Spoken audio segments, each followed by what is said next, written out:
जी, जी, नज़र आ रही नज़र आ रही।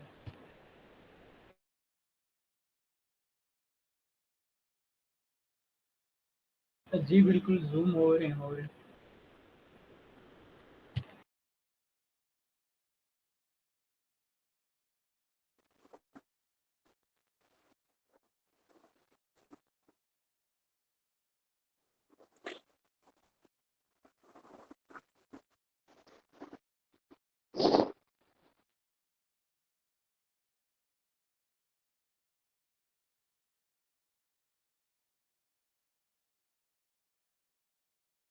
जी जी शॉर्ट गन। बैट से शॉटगन शॉटगन।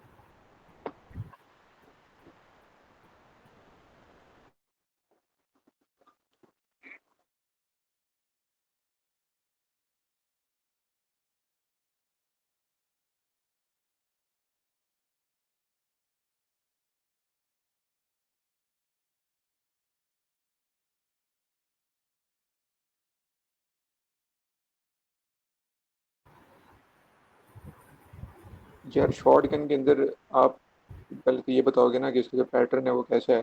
मल्टीपल एंट्री वोन्स होंगे, पैलेट मार्क्स जिसको आप कहते हो। वो भी तो बता सकते हो ना कि दो फर्देस्ट पैलेट में जो डिस्टेंस होगा इंचेस में, वो यार्ड्स में इक्वल होगा उसके। हाँ, वो ना ठीक है वैसे। यार इसके अंदर वही चीज आती है ना कि बर्ड शॉट इंजरी से रिजेंबल करेगा, फिर जब डिस्टेंस थोड़ा ज्यादा होगा फिर वो रैट होल वाला आता है, स्टीलेट शेप्ड वोन वोन बनेगा इस तरह।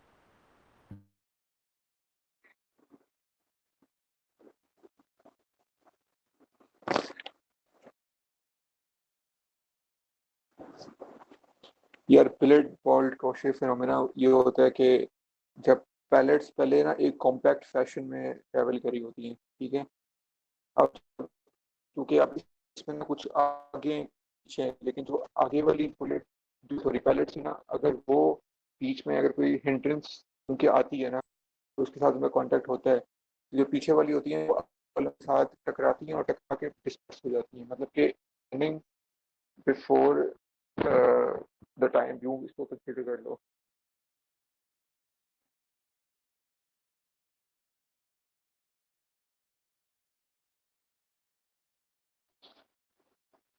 नहीं नहीं यू नहीं, इसको इसको सुनो। You when forward moving pellets are stopped by resistant wall करो या ठीक है, resistant wall, backward pellets collide with them and change their path. This is called as early dispersion, फिर body को shift करना होता है यूं।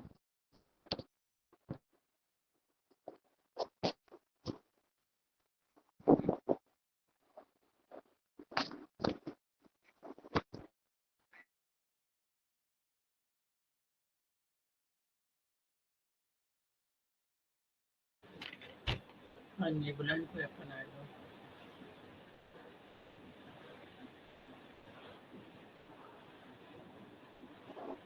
फिर मुझे प्रेजेंटेशन शो नहीं हो रही।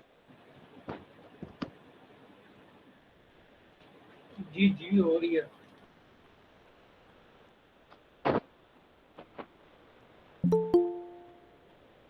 जी, जी, मुझे तो हो रहे हैं। मुझे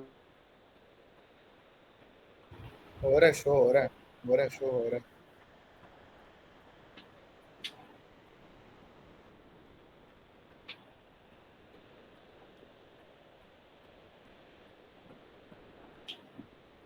कह रहा मुझे अभी भी नहीं हुआ।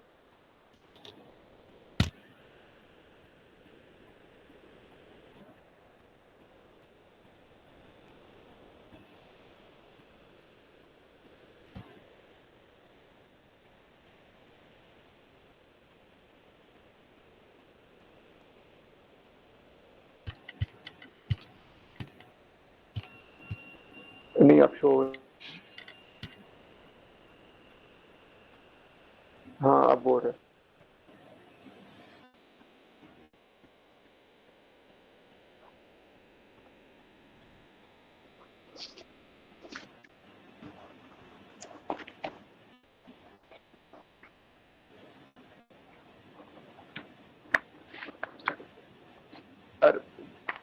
सब टाइप ऑफ वेपन है वो ब्लंट आ गया, ठीक है। दूसरा जो है डिस्क्राइब कलर चेंजेस तो ना ज्यादातर ये ब्रूसेस के अंदर हम बताते हैं ना, तो हाँ, ब्रूस की जो कलर चेंजेस है ना वो स्टार्ट होती हैं कि पहले रेड, ठीक है, फिर वो पर्पल हो, तो रेड से पर्पल तकरीबन 2 डेज तक हो जाता है, पर्पलिश इसमें टेंट आ जाता है। फिर अगले 4 to 5 डेज के अंदर ये ग्रीनिश हो जाता है, सही है। और फिर ये येलो,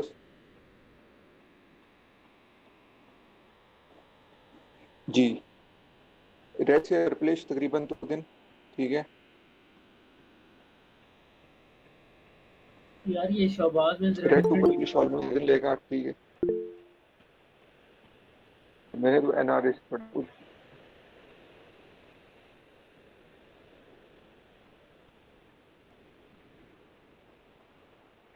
फ्रेश होता है, वो फ्रेश होता है। रेड वाला फिश ना पर्पल होने में कितना टाइम लगेगा, वो 2 दिन है। After 3 days।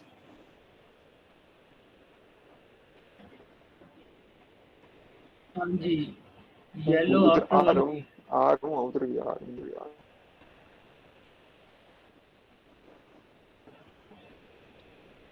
यार देखो, फ्रेश है तो वो रेड है, ठीक है। पहली बात यह कि या वो नजर ही नहीं आएगा या वो रेड होगा। ट्रू ज्यादातर पर्पल जब हो जाता है ना तब वो एविडेंट होता है। तो रिसेंट मतलब कि अभी इसको तकरीबन अगर 1 दिन हो गया है, ठीक है, हम क्योंकि हम ये क्या कहते हैं कि 24 घंटे के बाद आए वो, अगर पहले आपको नहीं मिले तो उसके बाद ना फ्रे, मतलब फ्रेश रेड, ठीक है, 2 दिन के बाद पर्पल, 5 दिन के बाद, 4 से 5 दिन के बाद ग्रीनिश, 7 दिन यानी हफ्ते के बाद येलो, और उसके बाद तकरीबन 2 हफ्ते के बाद ना ये डिसअपियर हुए थे, 15 डेज के रिजॉल्व हुए थे।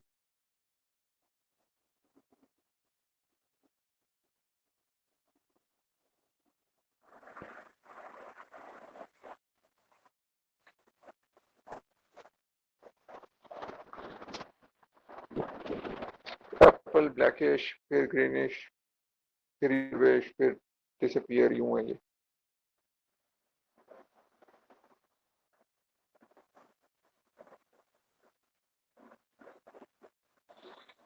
यार वो एंटीयर ब्लैक आई, ब्लैक आई, या फिर पांडा आई, रकून आई, ये सारी एक ही है। इसकी कॉज यही है ना, एंटीरियर क्रेनियल फोसा का डैमेज है, ठीक है। देखिए दूसरा, एंटीरियर क्रेनियल फोसा, दूसरा डायरेक्ट इम्पैक्ट हो सकता है।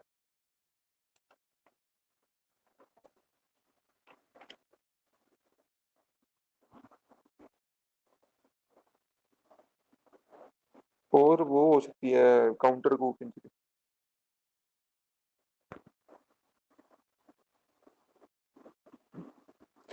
मतलब कि fall on the back occipital injury हुई है, लेकिन उसकी जो काउंटर कूप है वो फ्रंटल पे आएगी, फ्रंटल से एंटीरियर क्रेनियल फोसा का डैमेज, इस तरह इसको यूं लिंक करो।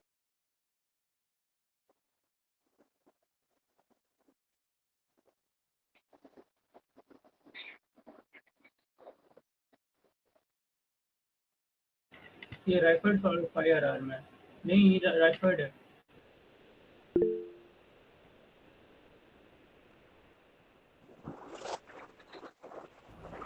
इंजरी में यहाँ नहीं, इंजरी के ऊपर आपने फायर इंजरी है।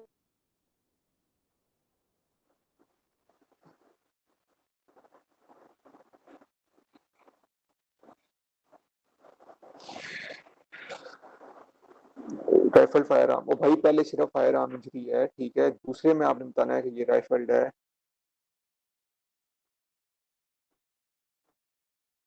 एक ओए ये क्या? स्टिलेट, भाई स्टिलेट तुम क्यों बताओगे अभी, हौसला करो। उससे पूछा है तुमसे कि ये स्टिलेट है या नहीं। ओ भाई स्टिलेट क्लोज कांटेक्ट के अंदर थी ना। राइफल्ड का क्लोज कांटेक्ट होगा तो अच्छा। आइडेंटिफाई इंजरी के अंदर fire arm injury, identify weapon के अंदर राइफल फायर आर्म है, गिव रेंज ऑफ फायर। अब बताओ, अब ये स्टिलेट है, अब बताओ रेंज क्या है इसकी। हाँ अब बताओ ना इसकी रेंज क्या है। आगे आगे पीछे इतनी नियर कांटेक्ट होगी ना। ये देखो ना, देखो देखो देखो इसके इसके अंदर ना तुम्हें इतनी वो ब्लैकनिंग टैटूइंग वो शो नहीं हुई है। तो ये इसकी शेप भी थोड़ी स्टिलेट वाली है, ये तो कांटेक्ट होगी। बाकी अगर कोई और ऐड कुछ करना चाहता है तो बता दें।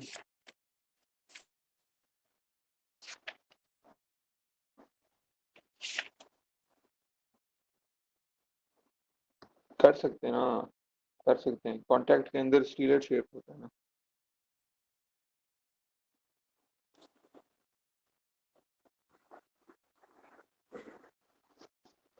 जिस तरह वो था ना बिलियर्ड बॉल फिनोमिना, वो बिलियर्ड बॉल रिकोशे फिनोमिना होता है शॉटगन का।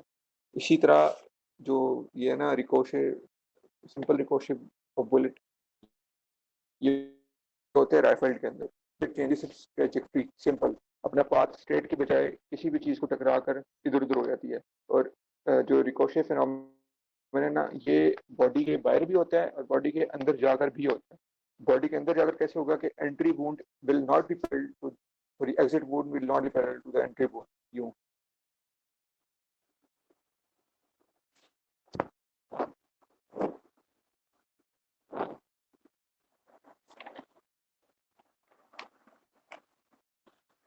आगे चलो जी।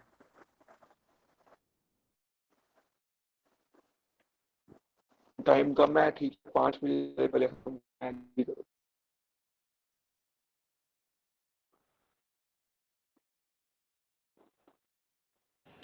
हाँ ये शॉर्ट गन की है। अगला है? अच्छा हो गया, पढ़ देना हाँ जी हो रहा है। है। जी हो रहा है।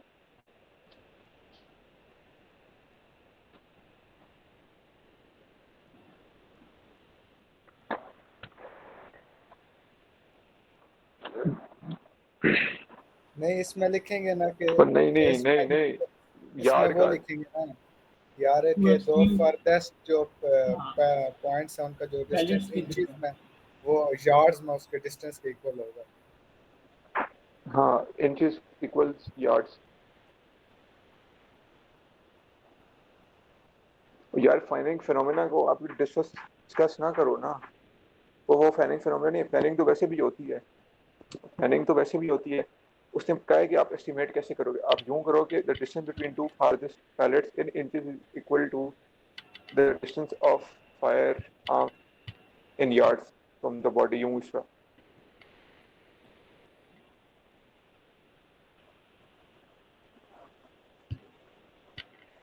चलो भाई एक ठीक है नंबर ठीक का है। सवाल है, अच्छा इतनी एक्सप्लेनेशन क्या करनी है, एक नंबर का सवाल है, सिर्फ एक नंबर का।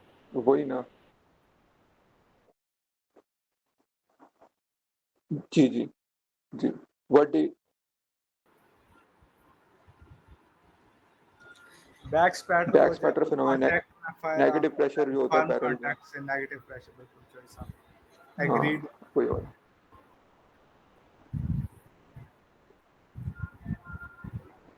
यार मैं, हाँ negative pressure in the barrel which causes sucking of gases combustion along with blood and tissue and causes stellate shape wound। तो हम फट गया, stellate shape wound बन गया। ये होता है कॉन्टैक्ट इंजरी में। अगले पे आओ, अगले पे आओ, टाइम नहीं है।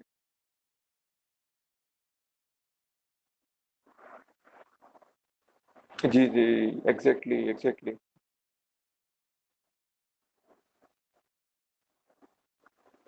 अब इसके आगे पीछे देखो, वो मूवी भी है, टैटू मूवी भी है। फायर आर्म इंजरी है।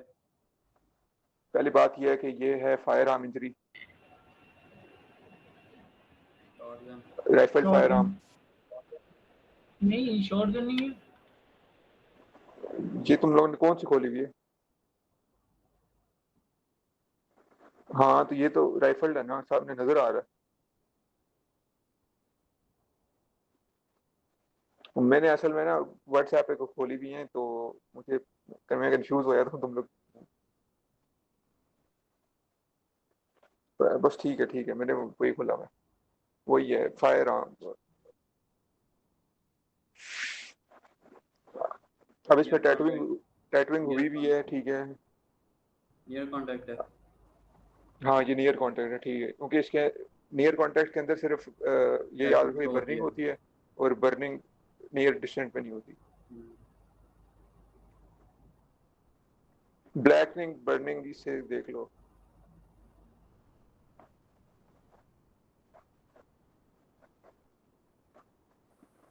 बैरल का जो नियरिंग होता है। कॉन्ट्रैक्शन एट द मजल end of the shotgun. Barrel की जो मजल एंड होती है ना, उसकी कंस्ट्रक्शन जो होती है वो।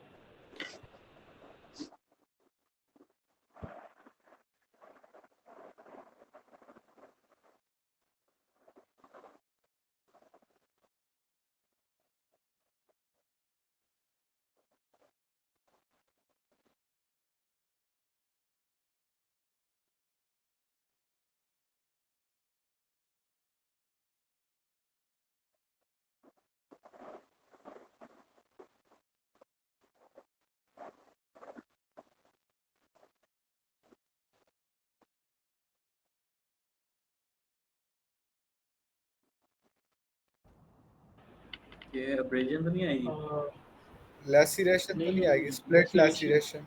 लैसिरेशन या हाँ स्प्लिट स्प्लिट लैसिरेशन।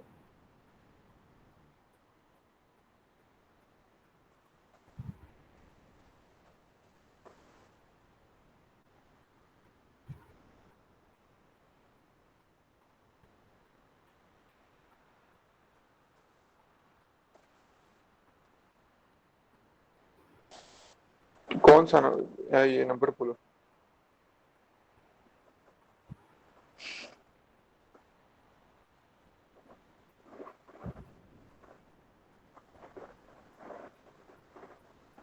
स्प्लिट लैसिरेशन मुझे लग रही है यार ये। एक मिनट यार, मुझे मिल नहीं रहा। स्टेशन 6, अच्छा हाँ ठीक है स्प्लिट है। आइडेंटिफाई द इंजरी के अंदर ये बताना है कि कौन सी इंजरी है? हाँ ठीक, ये स्प्लिट लैसरेशन है। लैसिरेशन होगी ना। स्प्लिट स्प्लिट लैसरेशन है ना, ये जो फ्लैट बोन्स पे आती है। Kind of weapon, blunt, blunt nature weapon of होगा। इंजरी। नहीं ऊपर लिखोगे आइडेंटिफाई था इंजरी के अंदर लिखो कि ये वो है सज्जा एक वो होती लैसरेशन। है। वो सज्जा वगैरह लैसरेशन है होती जो है ना। नेचर है, नेचर के अंदर नहीं। Nature of injury, nature of injury के अंदर अभी आपको इसमें अब क्या पता बोन नजर आती है या नहीं आती। आप सिंपल सजा लिख दो खाली। वही सज्जा, या वो दूसरा कौन सा होता है? जोर, हाँ। क्या मतलब जोर और सज्जा था सजा ठीक है। खफीफा होगा या सजा मादिया होगा? भाई जाइए, सिर्फ जोर लिख, सज्जा लिख देंगे बस, बहुत है यार। हाँ सजा ही लिखना है ना, क्योंकि तुम्हें क्या पता बोन नजर आ रही है नहीं आ रही, हाँ, हो नजर सकता आ है रही थोड़ा नहीं सा आ ओपन रही है, करो, सज्जा ही एजेस लिखेंगे। को थोड़ा नजर आ जाए।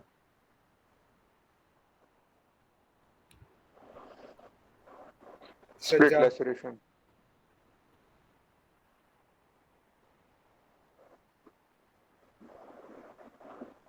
इसमें सज्जा लिखेंगे।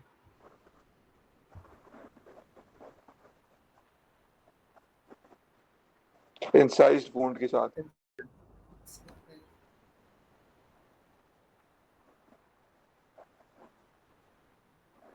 नहीं फ्लैट फ्लैट बोन पे है इसके भी, और इंसाइज वुंड जो होता है ना वो पॉइंटेड एंड्स होते हैं। इसका एक एंड पॉइंटेड है, दूसरा एंड तो जरा देखो।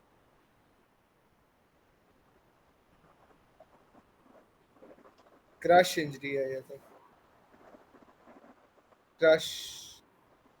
हाँ क्रश, ये उंगलियों वाला। हाँ क्रश है। ब्लंट, हैवी ऑब्जेक्ट होगा ना, हैवी कोई ब्लंट ऑब्जेक्ट ब्लंट होगा।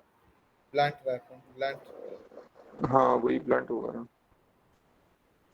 हाँ, नेचर ऑफ इंजरी के अंदर ये जुर है ना, तो जुर जो जुर गैर जायफा बस।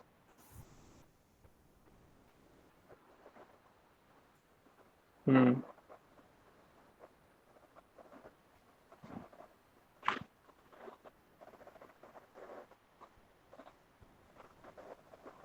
ये वो फ्लैप वाली ये इंजरी आप एवल्शन तो नहीं है? कहते हैं, फ्लैप वाली को। हाँ वही फ्लैप, वो एवल्जन लैसरेशन, एवल्जन ना, एवल्जन है, एवल्जन। उसका एक और नाम क्या था? Over over over stretch, stretch. Over over stretch stretch था। की वजह से होती है याद हो। हाँ चेन की एक्लिंग उतर जाती है ओवर स्ट्रेच की वजह से। अच्छा, इंजरी होगी ओवर स्ट्रेच। हाँ, क्लासिफाई लैसरेशंस इसके अंदर split laceration, over stretch lacerations, chop, grinding, tears और अदर्स।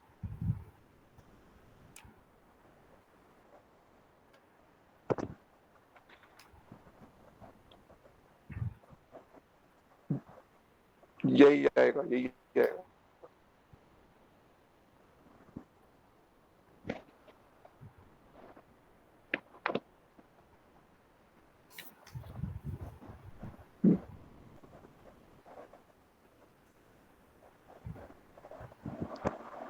क्लासिफाई लैसरेशन से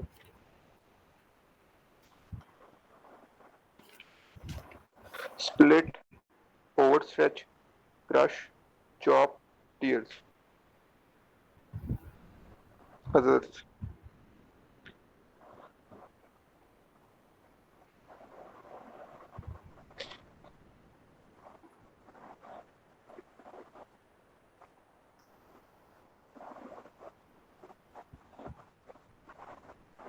रैग मार्जिन्स और अनपॉइंटेड और ब्लंट एंड्स इस तरह कह लो।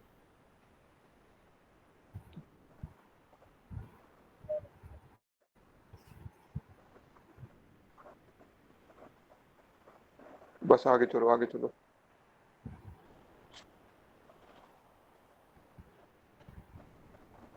कट थ्रोट, कट थ्रोट है। शार्प,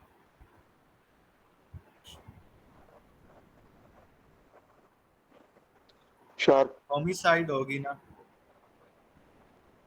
होमिसाइड है और इसमें नो वो फ्रस्ट्रेशन मार्क्स, जिसको एजिटेशन मार्क्स कहते हैं। हेजिटेशन मार्क्स एब्सेंट होंगे इसमें। हम्म। तो यही है। मार्क्स, इसके अलावा ये भी बता सकते हो ना कि जो इसका अ, अगर वो खुद करता है ना तो वो ऊपर से नीचे की तरफ, इसका जो वो वूंड है ऊपर की तरफ बनता है। या कोई और करता है ना कट थ्रोट, तो वो नीचे से ऊपर की तरफ बनता है।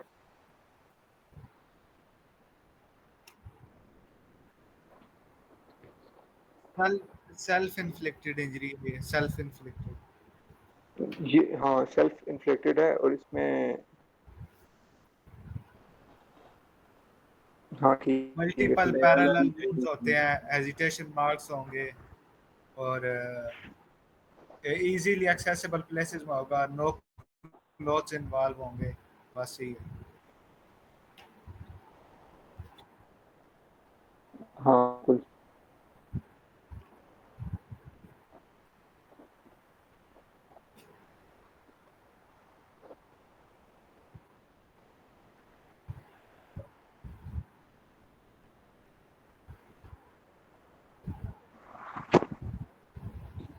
हाँ बॉडी कैविटी पेनिट्रेट तो नहीं होगी।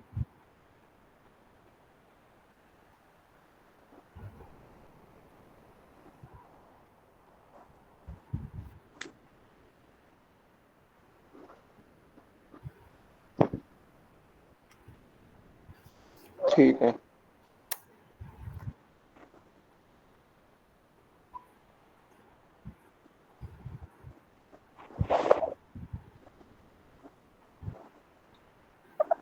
जी जी। जोर जायफा होगा, जोर जायफा,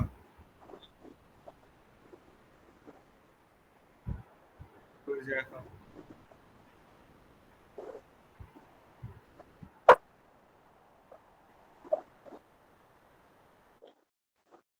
ब्रो जल्दी कर जल्दी कर।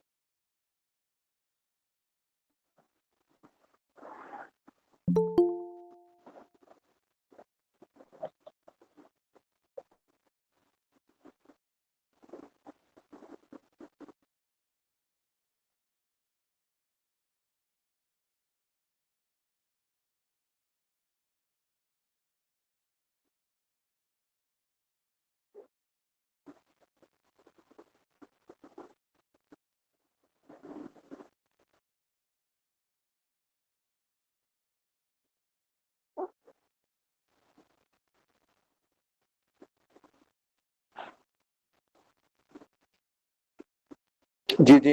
प्राइमरी इम्पैक्ट जो आपको डायरेक्ट हिट होती है ना व्हीकल के साथ, मतलब पेडिस्ट्रियन को, ठीक है। और सेकेंडरी इम्पैक्ट के प्राइमरी इम्पैक्ट के बाद फिर जो पेडिस्ट्रियन है ना वो जाकर किस चीज़ के साथ टकराता है, वो है सेकेंडरी इम्पैक्ट।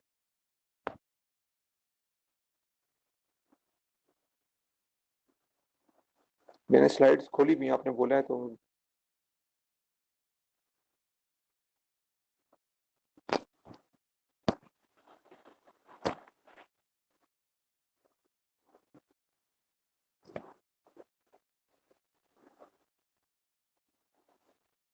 प्राइमरी इम्पैक्ट होता है जब गाड़ी पहली दफ़ा लगी है तो उसकी वजह से जो इंजरी होगी। सेकेंडरी इम्पैक्ट होता है जब वही गाड़ी जो सी अगर दोबारा लगे तुम्हें, तो सेकेंडरी इम्पैक्ट होता है। और सेकेंडरी इंजरी तब होती है जब बंदा किसी और चीज़ से जाके लगता है।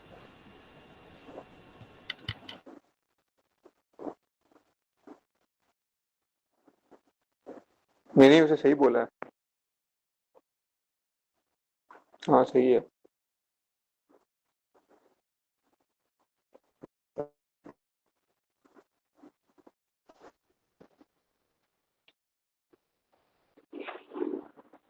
कौन सी है?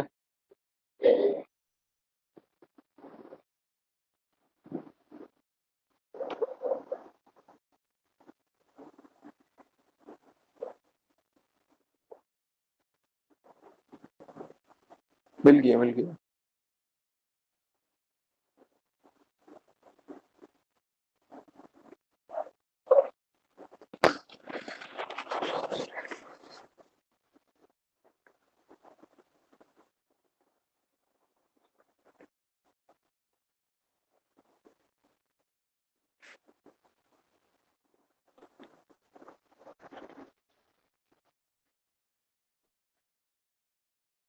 ये बटी क्या कर रहा है हमारी मीटिंग में, इसको बाहर निकालो यार। ये क्या बात हुई भाई? जी सर। पट्टी कौन है? ये जासूस है, जासूस। अच्छा सर उमर। आप ओपन करें, आप प्रेजेंट कर रहे हैं, ओपन करें, हम तो आपका वेट कर रहे हैं। चलो जी, आ गए आ गए।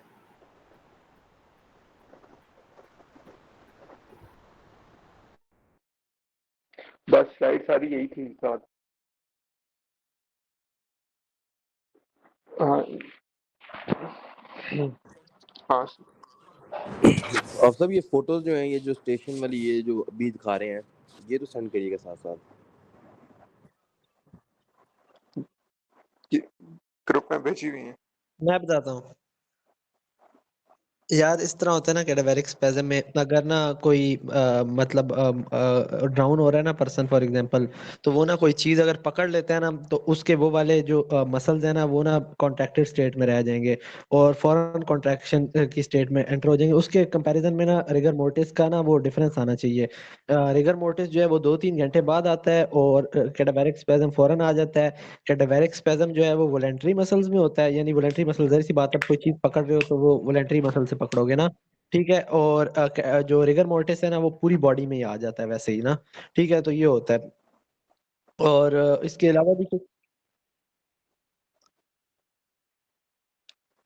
हाँ बिल्कुल बिल्कुल बिल्कुल यार बिल्कुल। किसी यार ज्यादातर हमारे लिए काम की चीज ये है कि अगर कोई बंदा है ना, ठीक है, केस आया कि इसने सुसाइड की है, सुसाइड करते हुए चूंकि उसने गन को फर्मली होल्ड किया हुआ होता है, और जब उसने उसको शूट किया है ना, तो जिस तरह उसने उसको होल्ड किया होगा ना, ज्यादातर जो लोग होते हैं ना उनके हाथ से गन छूटती नहीं है।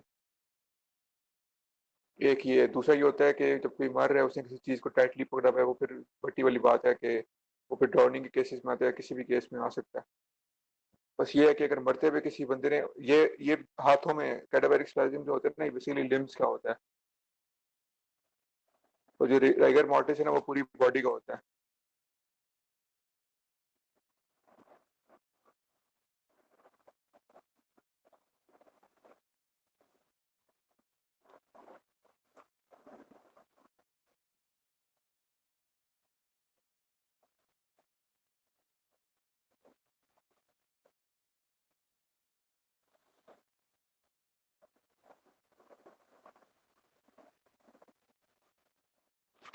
क्या खोला है भाई?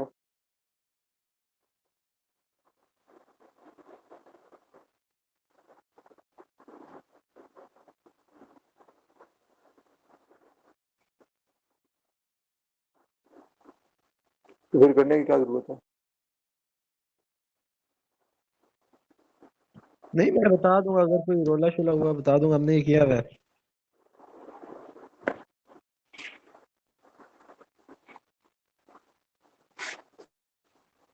ये वाला, ये वाला, हाँ हाँ, ये नजर आ रही है। अच्छा, इसमें ये है ना कि शजा तो होती है ना, वो हेड और ट्रंक की इंजरी है ना, ठीक है, तो शजा तो ओए हमें ओए, कंफर्म होगा क्योंकि हेड सामने बना हुआ है ना, ठीक है।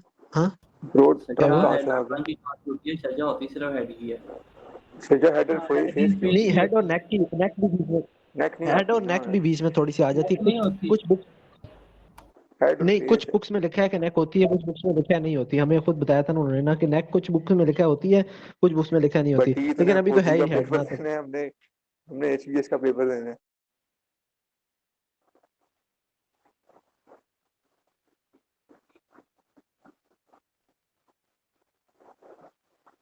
भाई तुम हाँ लोग चलो ठीक है, वो फोरेंसिक भी में सही इतना है। टाइम लगा रहे हो, अगर इतना टाइम लगाना शुरू कर दो ना, तो हो सकता है कि एफसीपीएससी में कर लो।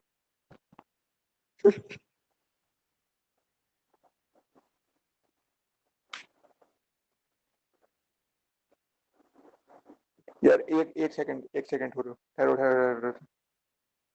जो अभी तक जितना हमने डिस्कस कर लिया है ना, ठीक है, उसके अलावा एक चीज आखिर पे मैं तो डिस्कस करता हूँ, ठीक है, उसके बाद ना आपने अगर ये कंटिन्यू कर दिया करना, फिर मैं चला जाऊंगा, ठीक है। अच्छा, अभी तक जितना भी हमने डिस्कस करना था ना वो तकरीबन हो गया है। इंपॉर्टेंट चीज रह गई है, वो कत्ल की टाइप्स हैं वो रह गई हैं, कत्ल अम्द, कत्ल शिब्बी अम्द, कत्ल खता और कत्ल बिसबब। कत्ल अम्द के अंदर इंटेंशन भी है, नॉलेज भी है कि अगले ने मर जाना है, ठीक है। कत्ल शिब्बी अम्द के अंदर विद इंटेंशन टू हार्म, लेकिन आपको नॉलेज नहीं होता कि इससे उसकी डेथ हो जाएगी, ठीक है। ये कत्ल हम्म। शिब्बी अम्द।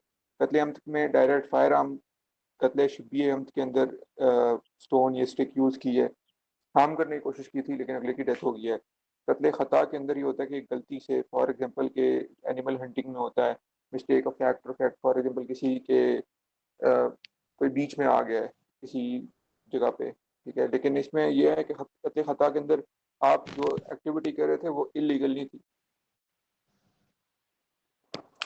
और कत्ल बिसबब है, इसके अंदर वही इलीगल अनलॉफुल एक्टिविटी होती है, ठीक है, जिसकी वजह से ये वो सबब बन जाती है अगले की डेथ का। वैसे ये सर ने बताया था कि वो वापडा वालों की ये जो तारें होती हैं ये कट जाती हैं, म्यूनसिपैलिटी वालों के ये जो होल्स होते हैं ये खुले होते हैं, इसमें कोई बच्चा या कोई भी बंदा गिर गया, इस तरह।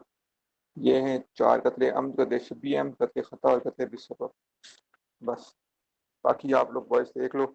एक और चीज़ इंपॉर्टेंट है, वो है कि कार्ट्रिज का क्या डिफरेंस होता है शॉटगन और राइफल का। सही फन, हाँ। तो शॉटगन के अंदर अगर हम स्टार्ट करें ना, मतलब कि, हाँ, परकशन कैप से अगर हम स्टार्ट करें और फिर हम आगे जाएं उसकी मजल एंड की तरफ, तो पहले आएगा परकशन कैप, फिर होगा प्राइमर, फिर होगा गन पाउडर और फिर होगी बुलेट। ये दोनों के अंदर सेम है, बस गन पाउडर और जो प्रोजेक्टाइल है ना, बुलेट और पैलेट, इसको यूं याद रखो। लेकिन अगर गन पाउडर और पैलेट के दरमियान में वैट्स पड़े हुए हैं तो वो शॉर्ट गन है। Percussion cap double P, percussion cap, primer, gun powder, projectile. Rifle के अंदर जो प्रोजेक्टाइल है वो बुलेट होगी, और जो शॉर्ट गन है उसमें प्रोजेक्टाइल पैलेट्स होंगी, और गन पाउडर और पैलेट्स के दरमियान में वैट्स पड़े होंगे, बस।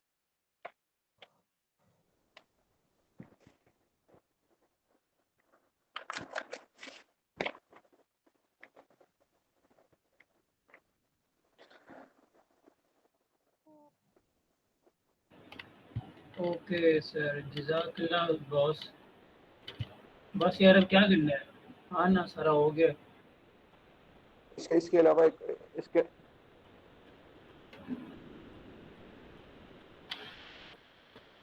साथ को बीवी बुला रही है। Piggy back phenomena. अच्छा, पिगी बैक फिनोमेना और टेंडम बुलेट एक ही चीज है? अच्छा, पिगी बैक फिनोमेना या टेंडम बुलेट, इसमें ये होता है कि जो दो बुलेट्स होती हैं वो बेसिकली इसके अंदर आ जाती हैं बोर के अंदर, लेकिन एक जो होती है वो स्टक हो जाती है। लेकिन जो पीछे वाली जो स्टक होती है ना, वो उसके अंदर रहती है, लेकिन जब आप दोबारा उसको शूट करते हो ना, तो जो पहली वाली है इसके साथ जो दूसरी होती है वो भी निकलती है, लेकिन एंटर जो होती है ज्यादातर वो पहली वाली हो जाती है। लेकिन अगर दूसरी भी एंटर हो जाए तो डैमेज फिर भी पहली वाली का ही होगा, पहली वाली से, क्योंकि दूसरी खास वेलोसिटी नहीं हो रही है उसकी। तो अगर इसको लिखना हुआ तो यूँ लिखेंगे, to bullets out of metal when first one was stuck and entered the body, one after the another, where damage remains the same. तो इसमें सिंगल एंट्री वोंट ही होगा।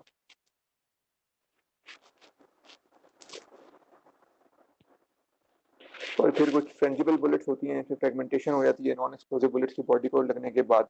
डम डम बुलेट्स होती हैं, एक्सप्लोसिव बुलेट्स होती हैं, जब आप फायर करते हैं तो वो बॉडी के पास आके एक्सप्लोड कर जाती हैं, कभी अंदर जाके एक्सप्लोड करती हैं, कभी बॉडी के पास एक्सप्लोड कर जाती हैं।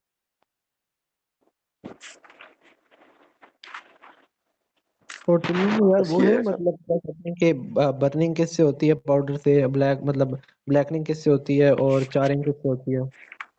हाँ हाँ हाँ, लिखा है वो पूछते हैं अक्सर, मैं एमसीक्यू इसमें। पढ़ा जो था। सुनो, जो बटी जैसे हमारा वो है, वाइवा है। हाँ ना, पूछ सकते हैं ना वाइवा में भी। अच्छा देखो, जो, देखो जो जो फ्लेम है ना, ठीक है, उसे बर्निंग होगी, मतलब कि ये जो काला काला नजर आता है ज्यादातर, हम्म, सही है। बिल्कुल। स्मोक से ब्लैकनिंग होगी। जो जो कंबशन होती है ना गन पाउडर की या बाकी गैसेस की, उनसे टैकरिंग होती है।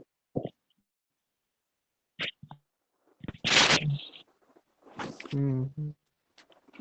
बस यही है। और इसके अलावा वो भी था ना, अनबर्न पाउडर। क्या?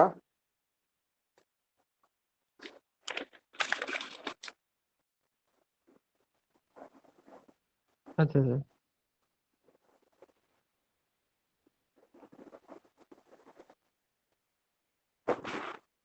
हम्म।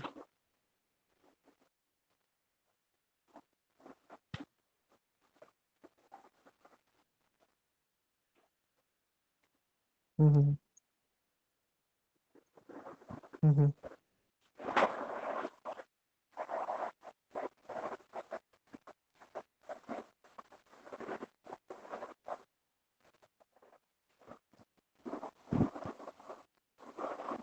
हाँ, मैं मैं बताता हूँ ना, किसास एंड डीएच एक्ट है ना, उसमें ना सारी इंजरीज को क्लासिफाई किया हुआ है ना।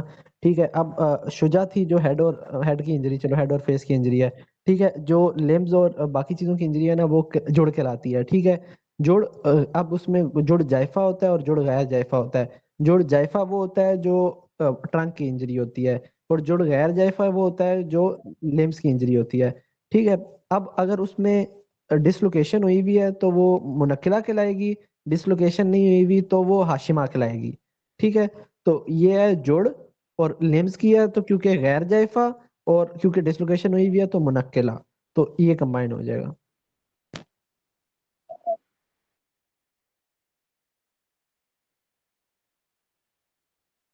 बिल्कुल।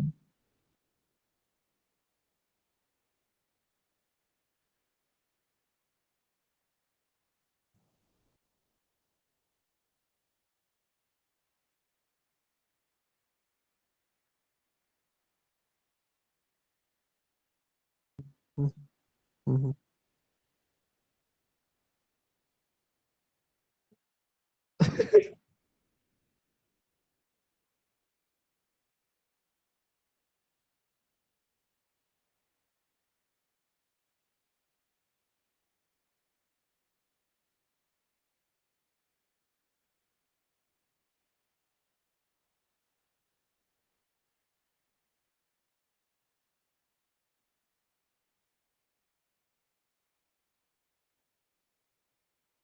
हाँ, हाँ। ये वो है पैथो और माइको।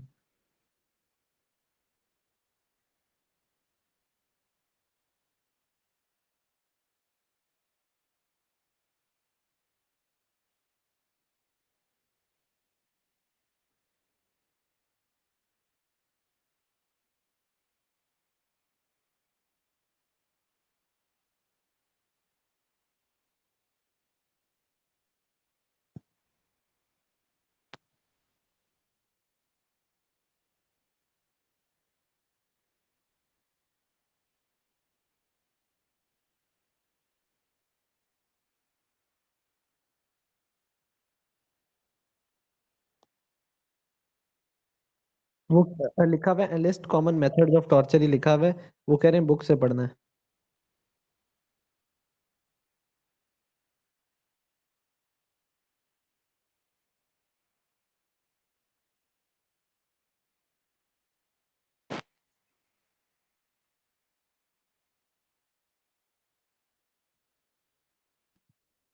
हम्म।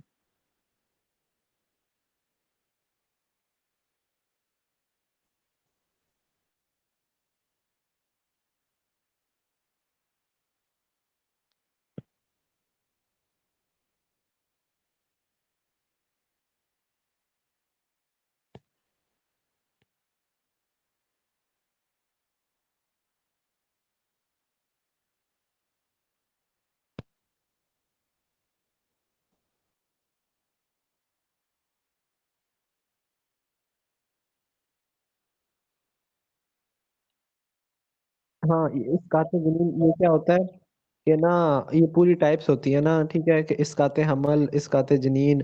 तो ये पूरी टाइप्स हैं। इसमें ना एज कैटेगरी है ना, कि इतनी एज से इतनी एज तक होगा तो इस्काते जनीन होगा, इतनी एज से इतने तक होगा तो इस्काते हमल होगा। ये वो पूरी आपको देखनी होगी। अगर सर की स्लाइड मौजूद है ना, तो उसमें सारा वो लिखा होगा कि इस एज तक, इस एज तक ये होता है इस्काते ये, और मतलब पूरा लिखा होगा।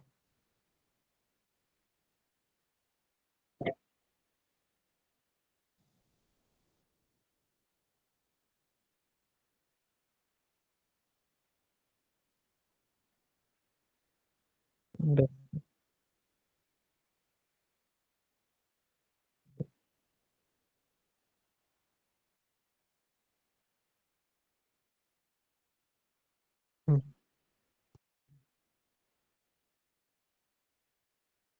हम्म,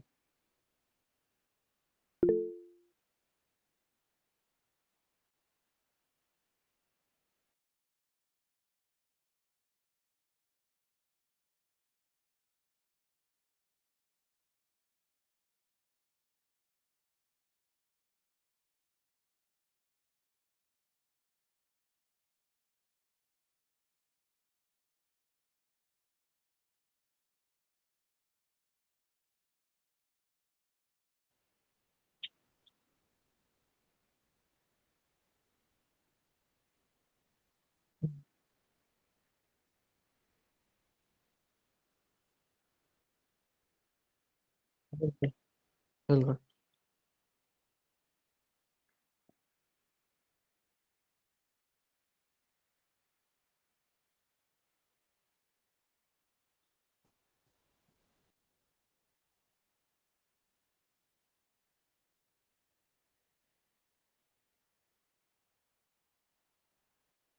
हम्म।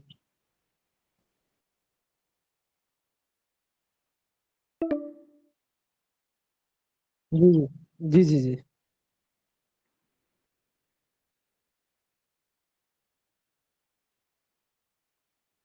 ओके।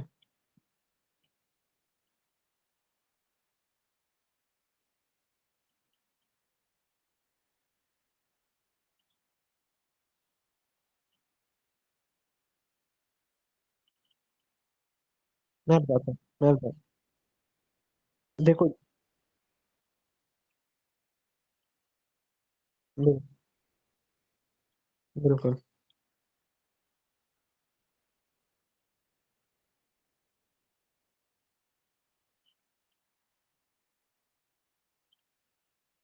जी जी। हम्म,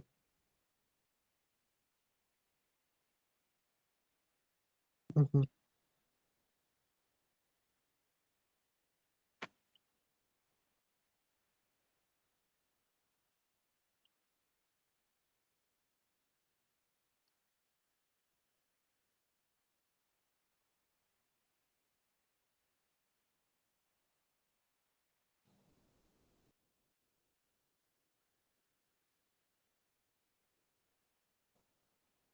जी जी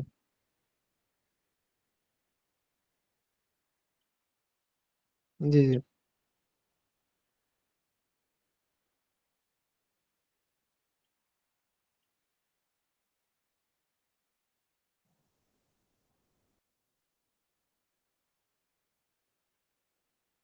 जी।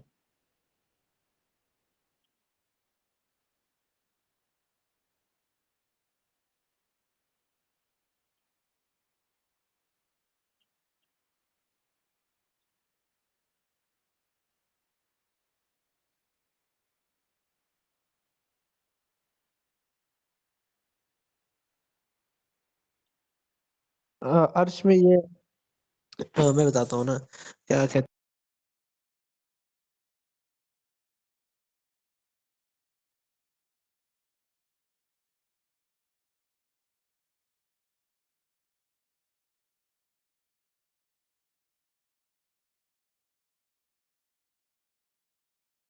हेलो हेलो, मेरी आवाज आ रही? हेलो। अच्छा, तो अर्श और दमन, अर्श और दमन में ये फर्क है कि अर्श जो होता है ना वो बेसिकली मॉनेटरी कंपनसेशन होती है दोनों ना। ठीक है, तो अब अर्श में क्या है कि वो ब्लड मनी खिलाती है, यानी अगर उंगली कटी है ना तो उसकी 1/10 दिए देनी होगी, मतलब जितना ऑर्गन है उसकी 1/10। फॉर एग्जाम्पल आई लैश है, एक आई लैश डैमेज हुई है तो टोटल आई लैश कितनी है हमारी बॉडी में? 4 है।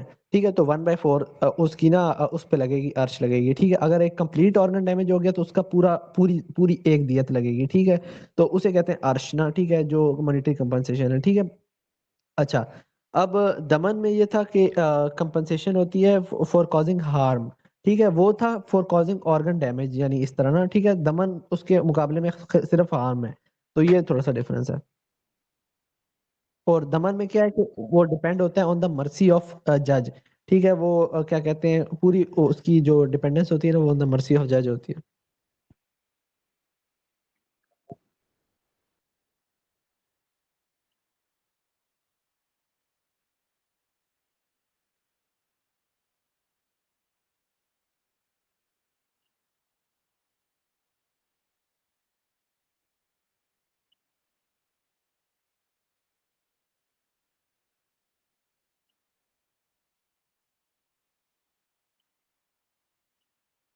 हम्म।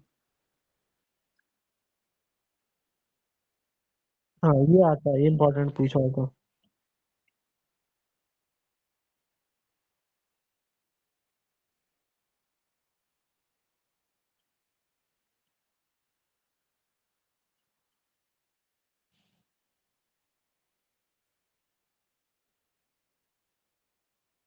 बिल्कुल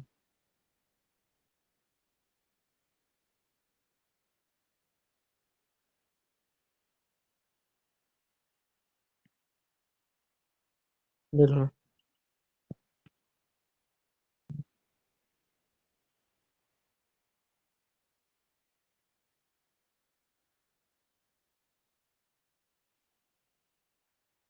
बिल्कुल। ताकि पैलेट जो है ना वो कंप्रेस होके निकले ना, इसलिए।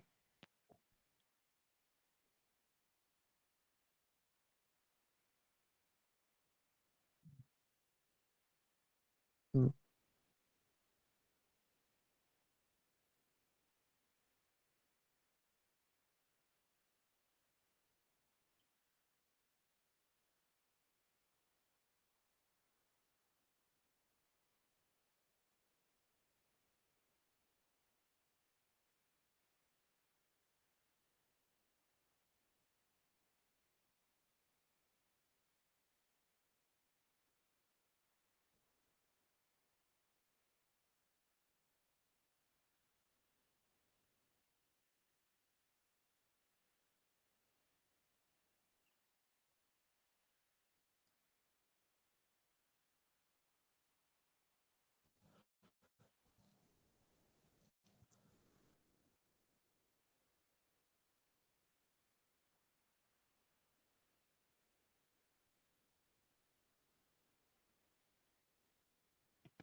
हम्म। बिल्कुल।